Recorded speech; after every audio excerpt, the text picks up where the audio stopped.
First, you look for a culture, an area where risk-taking is in the culture and is common and is valued and understood. Of course, it probably goes without saying that there has to be the sort of legal infrastructure in place, meaning property laws, intellectual property laws have to be valued, otherwise your investment can disappear.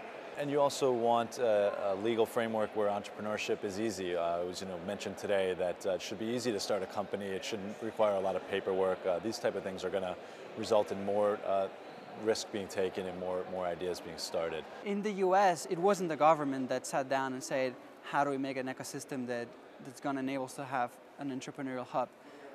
It happened through other forces. In the areas of California and Boston, there happened to be a big concentration of universities, big concentrations of venture capital groups, and also of entrepreneurs. And that was what was necessary to have the whole system work. You don't have that in other areas, and a lot of people work under the premise that you need all of those ingredients to make entrepreneurship happen.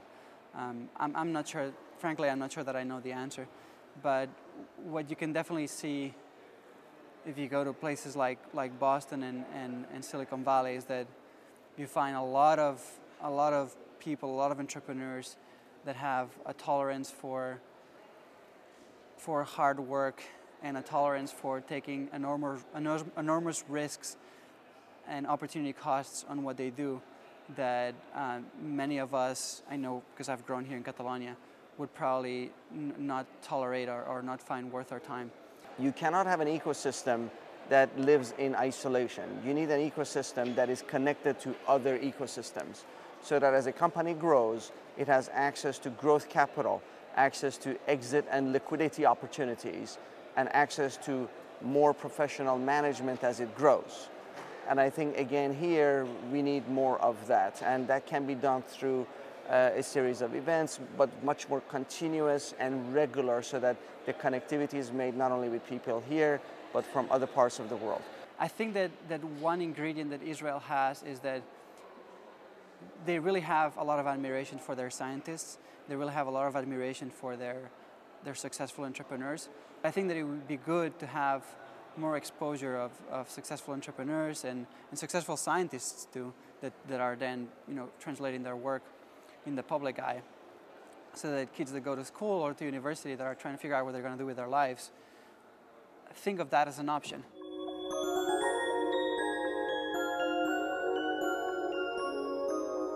A lot of it comes down to the person and trust. So certainly building a relationship and a rapport with the investors is very important. So I would say keeping your forthright conduct in all settings is very important, and especially when you're looking at international investors where there's distance and space between us. That's something that's tricky for us, and so that's an area to keep in mind. When you're looking at venture capital, and I had the pleasure of spending the day here, it has a lot to do with the ecosystem.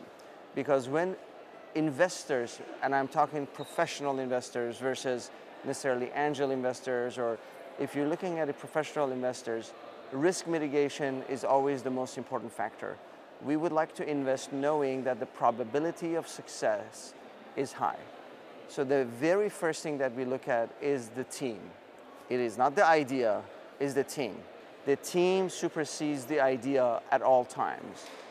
And the reason is very simple, because ideas morph, and you need a team that has the experience, the flexibility, and the track record to make the appropriate changes to make the idea work, versus a team that is so fixated on the idea that they fall behind as the market moves. The key behind it is not necessarily the ideas, it is experienced CEOs. So ideas are a dime a dozen, and the saying is IP has no shelf life in Silicon Valley.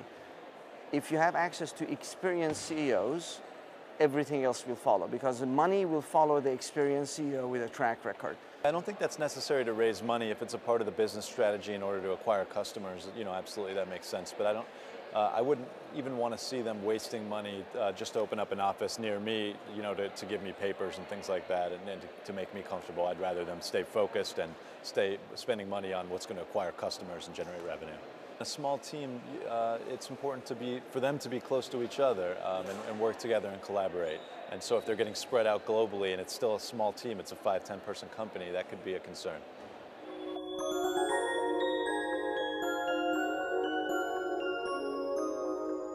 The web is obviously extremely hot and extremely powerful, and within that, of course, ad revenue is huge, and we know how many billions of dollars that Google makes in ad revenue, and Facebook is just exploding and has tremendous growth potential there.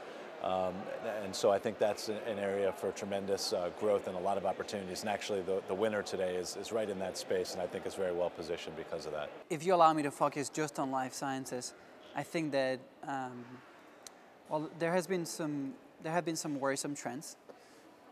There's a lot of the venture capital industry after the financial crisis shrunk in size to probably like about half of what it used to be, and it's still shrinking to some extent. There's a lot of funds that are no longer raising next funds or raising smaller funds than they plan to raise, and that's a problem because that means less money for entrepreneurs to fund their companies.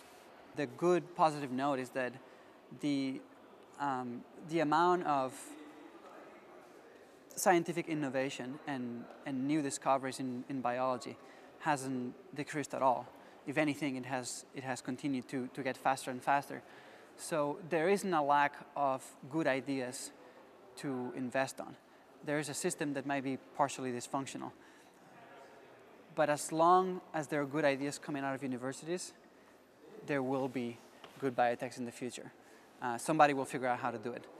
So I think that's the positive note that even the most critical, pessimistic investors should keep in mind that the amount of work that's being done in biology is as good as it has ever been.